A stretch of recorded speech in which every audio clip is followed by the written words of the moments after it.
En estos días, a pesar de la lluvia y del frío, felizmente en Bogotá la montaña emblemática de Monserrate está despejada. Y así como poco a poco en el norte, en Europa, en Estados Unidos, tras un crudo invierno donde nevó y la gente sentía realmente mucho frío, poco a poco ese invierno le está cediendo paso a la primavera, al renacer de la naturaleza.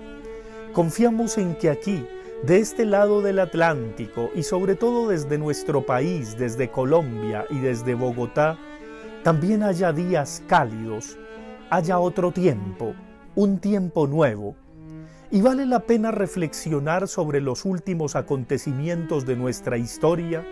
porque sin tomar conciencia de ella, definitivamente estamos condenados a repetirla, al eterno retorno, a la repetición de la repetidera y a algo que es desastroso para nuestro país, que para mostrarse vivo siga dando rastros de muerte, siga dejando rastros de muerte y de horror por todas partes, y la gente mire para otro lado, cobardemente, tristemente, tibiamente. Me llamó poderosamente la atención un tapabocas que usó el senador Gustavo Bolívar, que tenía una cifra, 6.402, y luego consignaría en su cuenta de Twitter, 6.402 vidas no pasan ni quedan impunes, no proscriben ni prescriben. ¿Por qué eso? ¿Acaso los ciudadanos nos damos cuenta de que la vida, que es lo más sagrado, y el horror que se cometió en el periodo más aterrador, que para algunos se regocijan de él, dizque porque podían ir a las fincas y porque los picos de violencia bajaron, cuando fue el momento más tenebroso de la historia de Colombia, el mal llamado momento de seguridad democrática, se hicieron pasar a jóvenes inocentes por militantes de la guerrilla, por combatientes de la guerrilla, hasta que una madre dijo: mi hijo no puede ser guerrillero, porque no se puede comunicar, porque tiene problemas de relación, porque tiene problemas mentales. Y ahí empezó a descubrirse esa olla podrida de los mal llamados falsos positivos, que en realidad fueron ejecuciones extrajudiciales. Y cuando proscribe un caso que evidentemente era el menor, que evidentemente, desgraciadamente, era de prever lo que iba a ocurrir, aquel que se las da de tibio, de centro, simplemente dibuja o mejor fotografía 3 platos en donde lo único que queda claro es que no se come la mantequilla y no se pronuncia sino con semejante ridiculez ante el horror que sacude al pueblo colombiano.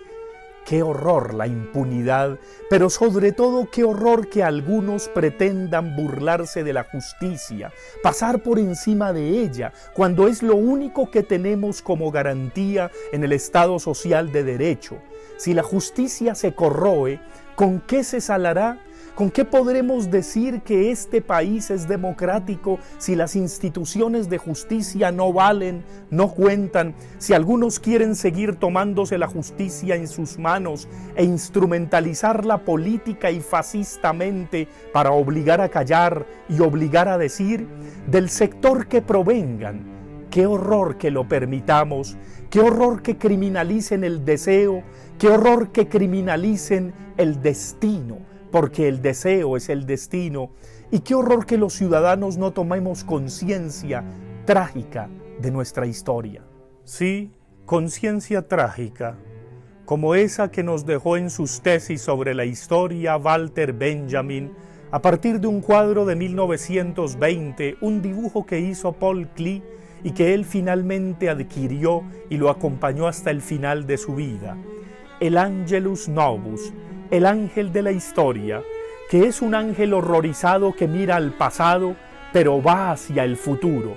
Las catástrofes y el horror se enredan en sus alas y él tiene que avanzar por encima de todo pero mirando el horror del pasado. ¿Será que los colombianos tomamos conciencia de esa metáfora, de esa imagen, de ese pasado horrendo y podemos seguir avanzando hacia el futuro? Obviamente no engolosinándonos ni enredándonos en ese pasado trágico, sino levantándonos más allá de él,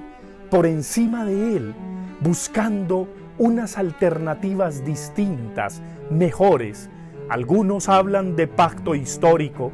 Todos, como ciudadanos, tenemos el deber histórico de no olvidar el pasado, reconocerlo, confiar en la justicia, trabajar por mejorarla, pero avanzar al futuro, porque de lo contrario, Colombia seguirá siendo lo que desgraciadamente ha sido, un desastre sin remedio.